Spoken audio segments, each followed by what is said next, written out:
Assalamualaikum warahmatullahi wabarakatuh. Waalaikumsalam. Selamat pagi. Hari ini kita berada di Yayasan Bima Sakti. Oke, kali ini kita berkunjung di Sanggar Tari Prahita Swasti. Dan kita akan tanya-tanya tentang Sanggar Prahita Swasti ini. Baik, perkenalan dulu, Mas. Winarto. Ini panggil Pak apa, Mas? Mas aja. Mas aja. Oke, biar santai ya. Jadi ada beberapa pertanyaan yang ingin kita tanyakan mengenai terkait dengan Sanggar Tari ini. Baik, untuk yang pertama, ini Sanggar Tari ini kapan didirikannya? Nah, untuk Sanggar Tari ini berdiri mulai bulan Oktober tahun kemarin 2025, tepatnya tanggal 7, yaitu peresmiannya tanggal 7. Tanggal 7 Oktober. Masih 4 bulan jalan. Masih fresh ini ya? Iya, masih baru. Masih fresh, masih baru ini. Masih baru. Penataan ini masih perlu betul. Ya. Tapi ini yang patut saya observasi. Sanggar baru ini ada apa? Nah, gitu. Kalau mungkin ada sanggar yang sudah lama, mungkin sudah selengkap dan sebagainya.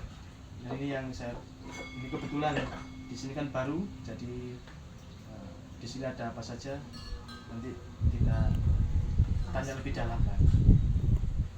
Oh iya, untuk sanggar ini untuk pendirinya ini, untuk sanggar tari ini siapa?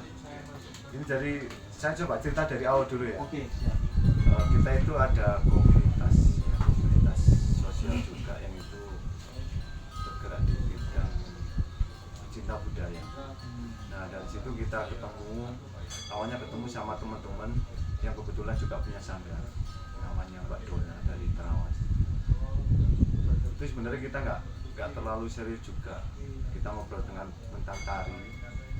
Dan kebetulan ditawari, kenapa nggak buat sanggar tari aja sendiri di Cilacap. Akhirnya terus pelatihnya gimana? Pelatihnya jadi satu sama sanggarnya beliau, Mbak Dona tersebut. Proses hanya nggak sampai satu minggu, terus kita coba planning, ngobrol-ngobrol. Oke, kita yuk buat sanggar seni. Terus namanya juga setelah obrolan itu 2 hari baru ketemu nama Prahita Swasti. Setelah itu kita langsung urus nomor induk meskipun kita belum dapat siswa ya, nomor induk langsung buat pamflet juga, kita buka pendaftaran. Nggak sampai 24 jam ternyata yang daftar 100 lebih. Dan di situ kita tambah semangat, antusias banget. Ternyata peminatnya banyak. Akhirnya dari situ langsung nomor induk jadi. Tepat 1 bulan kita buka latihan pertama. Jadi ini langsung satset gitu. Langsung satset. Mulai dari perencanaan buat ngobrol-ngobrol awal sampai pelaksanaan latihan pertama itu pas 1 bulan. 1 bulan. 1 bulan langsung latihan pertama, pertemuan wali murid, kita ngobrol langsung latihan. 1 bulan langsung jadi, langsung legalitas oke. Siswa 100 itu. 100 per hari ini 125. Itu yang tari saja. Tari saja itu. Nah, kemarin hari Selasa Rabu itu kami buka lagi untuk kelas lukis sama karawitan. Siswanya juga alhamdulillah peminatnya juga banyak. Pendaftaran kita buka seminggu untuk gamelan 28 anak, untuk yang lukis 25 anak. Itu sampai sekarang masih ada terus yang daftar. Dan peresmian dibukanya untuk lukis dan gamelan hari Rabu kemarin. Ternyata daerah sini antusiasnya tinggi ya. Daerah seni budaya ini. Bukan sini tapi area kecamatan. Area kecamatan. Mantap. Berarti tidak hanya di daerah Cilacap saja. Ya, betul. Nggak hanya di daerah Cilacap, tapi ada di kampung-kampung sebelah itu kan. Untuk siswa ini kira-kira yang paling jauh? Gelanggu ada. Bahkan Sampai. ada yang Mojosari. Kalau untuk guru tarinya gimana, Pak? Guru tarinya kita itu dari teman dari Terawas, namanya Mbak Dona, dan Mbak Dona sendiri juga punya sanggar namanya Sanggar Abinaya. Nah, alhamdulillah beliau sangat support sekali dengan Sanggar Prahita ini. Tapi tetap meskipun kita namanya beda sanggar ya, tapi tetap di sini intinya adalah kita sama-sama untuk mengarah ke pecinta budaya. Terus artinya Praita Swasti sendiri itu apa? Ini untuk Praita sendiri, namanya untuk Praita ya, Praita itu bermanfaat bagi sesama. Swasti itu untuk kesejahteraan, jadi bermanfaat untuk kesejahteraan. Seperti itu ya, nama Praita. Mas Vin ini di sini kalau boleh tahu sebagai apa? Saya sendiri di sini sebagai ketua sanggar. Ketua sanggar. Karena saya sendiri yang memunculkan ide untuk membuat sanggar. Jadi saya ditunjuk sama teman-teman pengurus ya wis.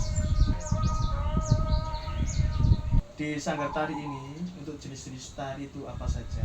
Atau ada kesenian yang lain begitu? Untuk tari sendiri kita masih, karena 3 bulan ya, kita masih ada satu tarian yang sudah dipelajari anak-anak dan kemarin sudah evaluasi juga. Untuk kelas A itu namanya tari bingung. Untuk yang kelas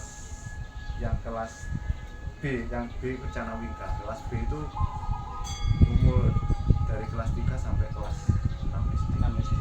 Kalau yang A dari balita sampai kelas 3. Dari balita juga gitu. Balita juga ada yang umur 2,5 tahun, 3 tahun ada.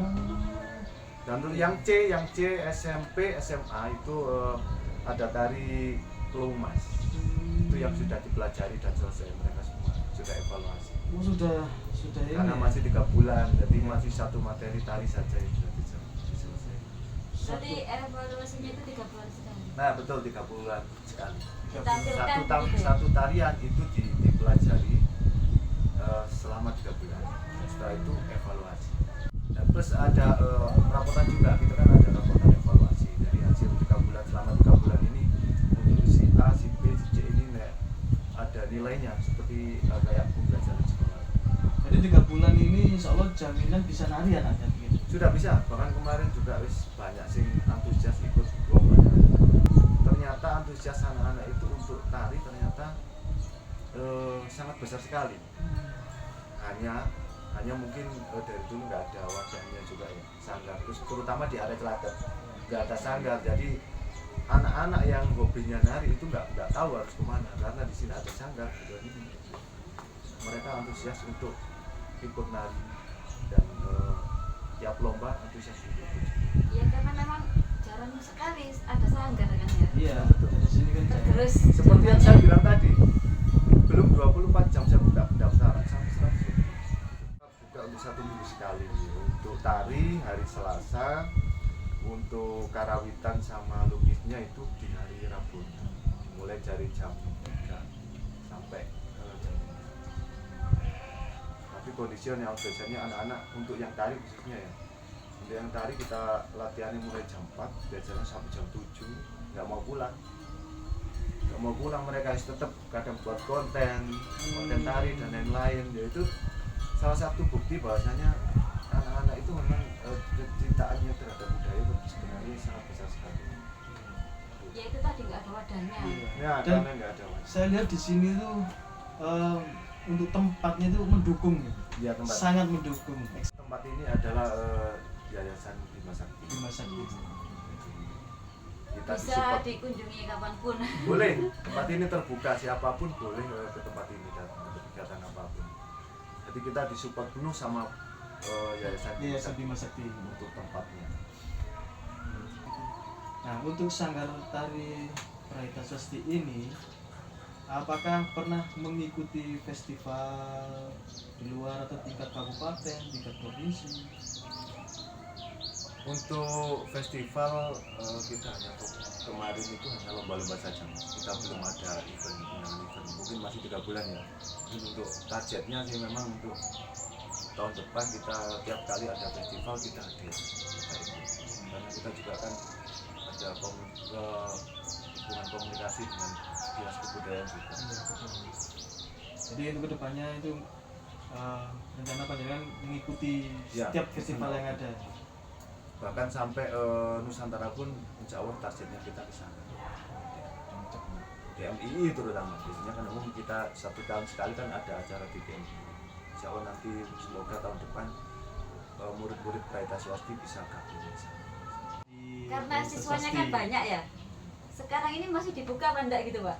Nah ini yang sebenarnya membuat kita bingung untuk nari, terutama yang nari ini siswa yang mau daftar masuk itu sangat besar sekali, sangat banyak sekali. Sedangkan kita juga kan tenaga mengajarnya juga kan kita khawatirnya terlalu banyak murid nanti kurang maksimal untuk mengajarnya. Ya, alhamdulillah kemarin sudah ngobrol-ngobrol, kita tentukan bahasanya kita penerimaan murid baru itu ada tiap per semester 6 bulan sekali. Biar materinya tidak ketinggalan gitu. Kalau misalnya 3 bulan semester pertengahan sudah ada yang masuk, nanti ketinggalan materi yang ya kayak sistem belajar sekolah gitu. Kita masuk ada tahun ajaran baru istilahnya. Jadi per semester baru kita terima murid lagi. Jadi biar enggak masuk di pertengahan. Iya betul. Takutnya jadi kan untuk yang Materinya ketinggalan. untuk yang mau daftar berarti harus nunggu dulu sesuai semester berikutnya. Inden berarti, Pak. Iya, iya. ya. Mungkin untuk tenaga mengajar, mungkin untuk tari untuk sekarang memang siswanya kan terlalu banyak. Kadang khawatirnya untuk pelatih juga merasa kewalahan, terutama di kelas C. Kalau misal nanti ada tenaga pengajar yang siap membantu kami, itu kita nggak batasi, kita tetap bisa welcome. Salah satu kemarin untuk gamelan kita awalnya kita pakai 1 pengajar, tapi teman-teman pecinta seni budaya lainnya langsung gabung untuk ikut mengajar juga. Jadi kita nggak masalah, kita nggak batasi. Jadi otomatis upgrade kita gitu. Iya, upgrade terus ya. Sekarang ini kan kita ada evaluasi 3 bulan sekali. Terus ada di akhir tahun juga kita rencana akan adakan pensi dari yang menampilkan untuk materi-materi pembelajaran mulai dari tarian dari awal sampai selama setahun itu kita tampilkan semua. Dan situ akan muncul bakat-bakatnya anak-anak di waktu evaluasi pembelajaran selama 1 tahun. Ya, jadi biar kesannya itu nggak hanya latihan Ini kita harus sering kasih panggung ke mereka kan, untuk melatih mentalnya juga. Kalau hanya latihan kita nggak kasih panggung ke mereka, otomatis nanti mentalnya juga nggak akan betul.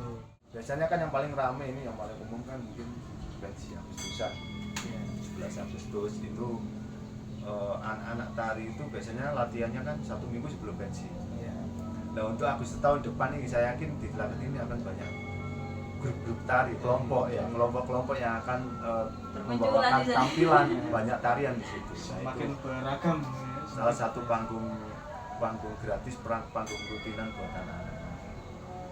Selain lomba dan acara-acara event besar lain. Ini dari Sanggar Tari Prahita Swasti, tantangan dan harapan apa yang ingin panjenengan capai untuk ke depan? Pertama ya, awal ya, memang kita tantangan itu pasti ada. Terutama di sini kan urusan administrasi siswa dan lain-lain. Terus satu contoh lagi untuk sistem penerimaan siswa yang baik itu gimana, yang benar-benar terkondisikan itu gimana. Selama ini kan kita bingung. Tadi sudah saya sampaikan, bingung untuk menolak siswa itu bingung. Karena kita dasarnya kan merekrut, membuka peluang bagi anak-anak yang punya niat untuk nari itu tidak kita batasi. Tapi dengan membludaknya, dengan banyaknya siswa yang sudah daftar, otomatis kita dibatasi dengan jumlah yang idealnya itu untuk satu kelas itu berapa itu kan kita nggak tahu juga. Makanya repotnya untuk kesulitannya itu untuk sekarang apa ya, di penerimaan siswa baru saja. Dan untuk harapannya ke depannya? Harapan ke depan sih pastinya sangat tinggi sekali. Harapannya anak-anak ini bisa go nasional, bahkan sampai go internasional juga harapannya. Terus menciptakan, untuk yang gamelan kita menciptakan musik khasnya Prahita sendiri dan juga tari khasnya Prahita sendiri. Untuk yang lukis nanti mulai dari pembelajaran pertama rencana kita pengen ada pameran besar yang akan kita munculkan di situ karya-karya anak-anak mulai dari awal belajar sampai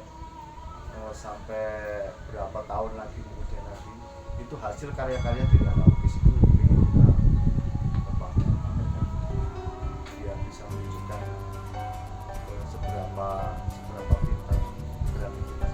Semoga Sanggar Tari Prahita Swasti semakin maju, semakin go nasional dan go internasional.